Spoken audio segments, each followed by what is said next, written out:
আমরা কোনো সংঘাত চাই না, আমরা শান্তিপূর্ণ আমাদের কর্মসূচি পালন করব। কিন্তু কেউ যদি আমাদেরকে উস্কানি দেয় সেখানেও আমরা পা দেব না।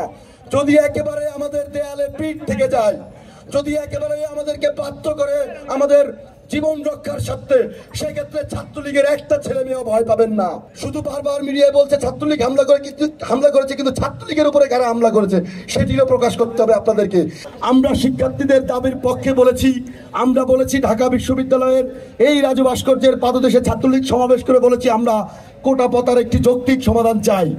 আমরা কোটার যৌক্তিক এবং ইনক্লুসিভ একটি সমাধান চাই, যেখানে পিছিয়ে পড়া জনগোষ্ঠী, আমাদের নারীদের এবং প্রতিবন্ধী সহকারে মুক্তিযোদ্ধা কোটার একটি সংস্কার ঘটুক। কিন্তু আপনারা দেখেছেন গতকালকে ঢাকা বিশ্ববিদ্যালয়ের বিজয় ৭১ হলে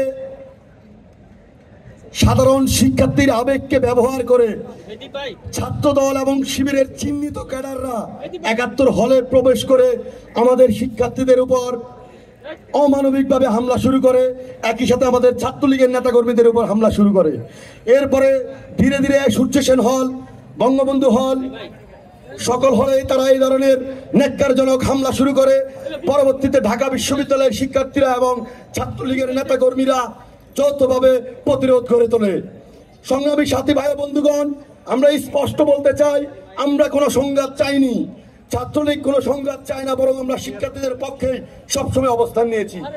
কিন্তু যারা শিক্ষার্থীদের আবেগকে রাজনৈতিক হাতিয়ার হিসেবে ব্যবহার করছে, যারা এই হাতিয়ার হিসেবে ব্যবহার করে সাধারণ শিক্ষার্থীদের উপর হামলা করছে, তাদের বিরুদ্ধে আমরা গতকালকে প্রতিরোধ গড়ে তুলেছিলাম।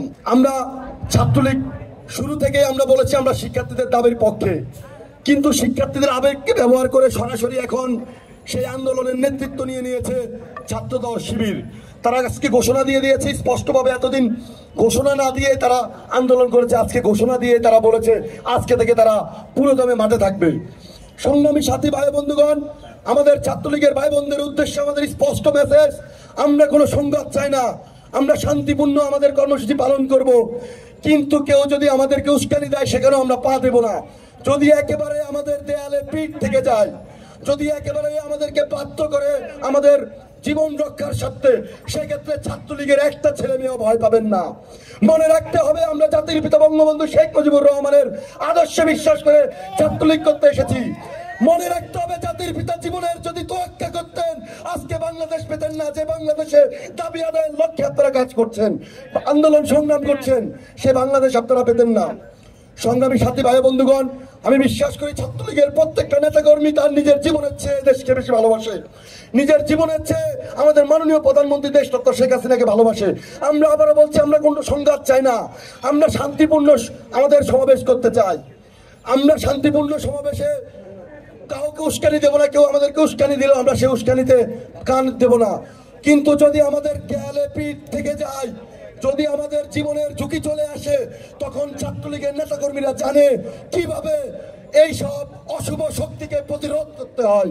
ইনশাল্লাহ আমরা বিশ্বাস রাখি এই অশুভ সময় আমাদের অতিক্রম হয়ে যাবে এবং যারা আমাদের শিক্ষার্থীদের আবেগকে কাজে লাগিয়ে রাজনৈতিক হাতিয়ার হিসেবে ব্যবহার করছে, তারা শিক্ষার্থীদের কাছে উন্মোচিত হবে।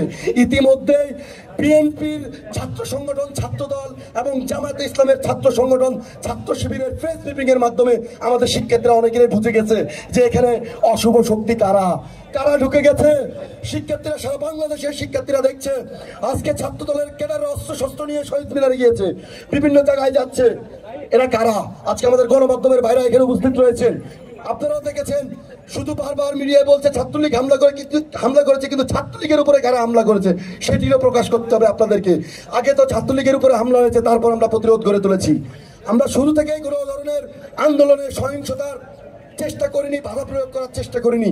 আমরা চেয়েছি একটি শান্তিপূর্ণ আন্দোলন তারা করুক, কিন্তু তাদের এই আন্দোলনে যারা ভূত হিসেবে ঢুকেছে, তারা এই আন্দোলনকে শান্তিপূর্ণ আন্দোলনে থাকতে দেয়নি।